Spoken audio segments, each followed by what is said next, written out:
The Bible warns us against talking too much or being overly talkative. Ecclesiastes 5:3, for a dream comes through much activity, and a fool's voice is known by his many words. Ecclesiastes 10:14, a fool also multiplies words. No man knows what is to be. Who can tell him what will be after him? If there is one book that understands human beings and human nature, it is the Bible. The Bible reveals human beings and human nature like no other. And this Holy Bible gives us a tremendous amount of wisdom and advice on how we should live our lives in this fallen world with sinful mankind. The Bible even reveals how discretion can protect one's plans, dreams, and personal life from unnecessary scrutiny, jealousy, or sabotage. And unfortunately, as a pastor, one thing I have seen many Christians suffer with is the issue of being naive. Brothers and sisters, not everyone in life wants the best for you, even if they present themselves as wanting the best for you. Some people you will meet in life will have ulterior motives. The Bible reveals instances of this. For example, Samson and Delilah in Judges chapter 16. Delilah is someone who had complete ulterior motives. She smiled in Samson's face, but at the drop of a hat, she was willing to send this man to his grave. The story of Samson and Delilah, as mentioned, serves as a powerful cautionary tale about the perils of disclosing too much. Samson, endowed with immense strength by God, ultimately met his downfall due to his indiscretion. Trusting Delilah with the secret of his strength, he exposed his vulnerability. This story in the Bible underscores the critical importance of being cautious about what we reveal, especially regarding our strengths and weaknesses. It teaches us that not every confidant is worthy of our trust, and that sometimes silence can be our greatest protector. Silence can be our greatest protector. Just imagine what Samson could have become if his life and potential had not been cut short because of talking too much. Imagine what Samson could have achieved, the heights he could have scaled, had his life and potential not been prematurely curdled due to his proclivity for talking too much. As a man blessed with unparalleled strength, a gift directly from God, Samson was not just an individual with physical prowess. He was destined to be a leader, a protector of his people, and a pivotal figure in the history of Israel. A man as strong and as gifted as Samson, unfortunately, was a naive individual who left himself exposed. This is the point of my sermon today. Choose to be wise with the information you share and who you share that information with. You live in a world full of sinful people, just like we are also sinners saved by the grace of God. The world you live in is full of people who get jealous, who are envious, who do not want the best for you. I'm sorry to tell you, but that is the world you live in. And reflecting on what could have been, we are reminded of the profound impact our words and actions can have on our destiny. Samson's story is not just a tale of what was, but a poignant reminder of what could have been if only wisdom had guided his speech and actions. Genesis 37:3-20. Now Israel loved Joseph more than all his children, because he was the son of his old age, and he made him a coat of many colors. And when his brethren saw that their father loved him more than all his brethren, they hated him, and could not speak peaceably unto him. And Joseph dreamed a dream, and he told it his brethren, and they hated him yet the more. And he said unto them, Hear, I pray you, this dream which I have dreamed. For behold, we were binding sheaves in the field, and, lo, my sheaf arose, and also stood upright. And behold, your sheaves stood round about, and made obeisance to my sheaf. And his brethren said to him, Shalt thou indeed reign over us? Or shalt thou indeed have dominion over us? And they hated him yet the more for his dreams and for his words. And he dreamed yet another dream, and told it his brethren, and said, Behold, I have dreamed a dream more. And, behold, the sun and the moon and the 11 stars made obeisance to me. And he told it to his father and to his brethren. And his father rebuked him, and said unto him, What is this dream that thou hast dreamed? Shall I and thy mother and thy brethren indeed come to bow down ourselves to thee, to the earth? And his brethren envied him. But his father observed the saying, and his brethren went to feed their father's flock in Shechem. And Israel said unto Joseph, Do not thy brethren feed the flock in Shechem? Come, and I will send thee unto them. And he said to him, Here am I. And he said to him, Go, I pray thee, see whether it be well with thy brethren, and well with the flocks, and bring me word again. So he sent him out of the vale of Hebron, and he came to Shechem. And a certain man found him, and behold, he was wandering in the field. And the man asked him, saying, What seekest thou? And he said, I seek my brethren. Tell me, I pray thee, where they feed their flocks. And the man said, They are departed hence. For I heard them say, Let us go to Dothan. And Joseph went after his brethren, and found them in Dothan. And when they saw him afar off, even before he came near unto them, they conspired against him to slay him. And they said one to another, Behold, this dreamer cometh. Come now therefore, and let us slay him, and cast him into some pit, and we will say, Some evil beast hath devoured him, and we shall see what will become of his dreams. The early life of Joseph is a great lesson in wisdom and knowing how to interact with people. Israel loved Joseph more than all his children, and for this reason his brothers hated him.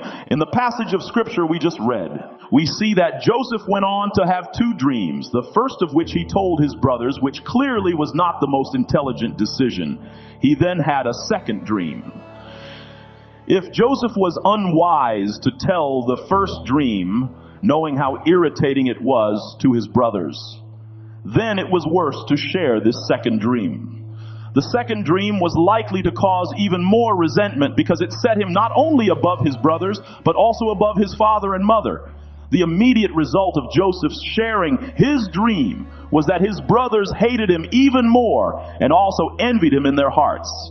He was his father's favorite, chosen to receive the blessing of the firstborn, wearing a special garment, and now the recipient of strange dreams from God. There is no way for us to know how different Joseph's journey would have been to the fulfillment of those dreams if he had not talked too much. But what we do know is that the Bible advises us to be wise, and wisdom is not in talking too much. Talking too much will get you into trouble. The whole world does not need to know what you are doing and where you are going. And the truth is, not everyone is rooting for you. We live in a fallen world, and unfortunately, the truth is not everyone wants the best for you. Not everyone will be happy when God blesses you. Human beings are more complicated than this. A human being can hate you for years and pretend they are actually your friend or a loved one for years. Human beings are complicated beings. We have the ability to hide our emotions, to harbor grudges emotions behind smiles for years while plotting and scheming against someone. In a perfect world, there would be no jealousy, no envy, and no resentment. However, we don't live in a perfect world. People don't need a reason to despise you and wish you harm. You can do the right thing, the good and honorable thing, and some people will still despise you for doing that. Cain murdered his very own brother simply because Abel did the right thing. This tells me about the true extent of human nature. Even those who share your last name could be your biggest haters. You didn't speak ill of them. You didn't steal their opportunity. You didn't steal their shine, their thunder, or their position. They simply had a problem with you because of the simple reality that God has blessed you. The wonderful thing about God is that He will bless you even more simply because they hate you for the blessings He has given you. You need to come to the understanding that you can't live your life trying to please people. You need to aim to please God and God alone. Get to the point where whether someone likes you or doesn't like you doesn't determine how you live your life. Make peace with the fact that some people won't like you for no reason. Some people will not like you for no apparent reason, and that is life. Get over it. And no matter what you do, they won't like you. They don't like the way you look. They don't like where you come from. They don't have a reason to dislike you, but yet they do. The Bible acknowledges a thing called enemies. The people in the Bible had enemies, and you have them too. One of the most wonderful things about God is that He does not judge you based on your enemies or who likes you and who doesn't. Psalm 23:5. You prepare a table before me in the presence of my enemies. God doesn't need anyone's approval to bless you. God is not swayed by other people's opinions of you. He is a God who can bless you in front of your enemies. And there is nothing they can do to stop what God is doing in your life. Nothing. Carry on living your life. Carry on dreaming your dreams. And the people who are going to love you will continue to love you, while those who are going to hate you will continue to hate you. I have even discovered that you do not necessarily have to offend someone before they become your enemies. The mere fact that you are being blessed is an offense to them. That's just life. It's not fair. But life is not fair. Don't talk too much. Don't go around telling everyone your business. Don't be so quick to share secrets about your marriage with other people. I am not saying don't go to Christian counseling. No. What I am saying is don't just talk about your private matters to everyone. Some of the people you are telling about the challenges in your marriage are happy you are going through those challenges. They are pleased to see you struggle. Don't go around talking too much. Don't just open up to people and reveal your weaknesses. I am not against Christian counseling. Christian counseling is good. However, what I am saying is just don't go around picking random people like Sister Flip Flop and Brother Watermelon and begin to talk about your failures, faults, and weaknesses. If you need someone to talk to God in prayer. Be 100% honest with God in prayer, and He will hear and counsel you. People talk themselves into bad situations and then blame God for the situation they are in. Don't talk your way into trouble. Your social media following does not need to know every detail of your life. In a similar vein to the lessons we learn from Samson and Delilah and Joseph and his brothers, the account of Nehemiah's work to rebuild the walls of Jerusalem presents another compelling example of the wisdom and discretion. Nehemiah, tasked with a monumental and risky endeavor, chose to conduct his initial survey of the walls under the cover of night, keeping his intentions close to his chest. This was not an act of secrecy for its own sake, but rather a strategic move to ensure the success of his mission. By not revealing his plans prematurely, Nehemiah was able to assess the situation, devise a plan, and then rally support without the hindrance of early opposition or discouragement. His approach exemplifies a profound understanding that sometimes the path to achieving God's work requires us to move quietly, thoughtfully, and with discernment. Nehemiah's story teaches us that there is a time to speak boldly and a time to work quietly, always guided by wisdom and a keen sense of the situation at hand. This balance of silence and action, undergirded by prayer and a reliance on God, is what ultimately led to the successful rebuilding of Jerusalem's walls and serves as a testament to the power of wisdom and leadership in undertaking God's work. Wisdom requires you to be silent at times. Wisdom is sometimes silent. Wisdom does not talk too much. Wisdom is sometimes keeping private matters private. Wisdom is knowing when to speak and when not to speak. Finally, in all your conversations, let the Holy Spirit always guide you. Colossians 4:6 says, "Let your speech be always with grace, seasoned with salt, that ye may know how ye ought to answer every man."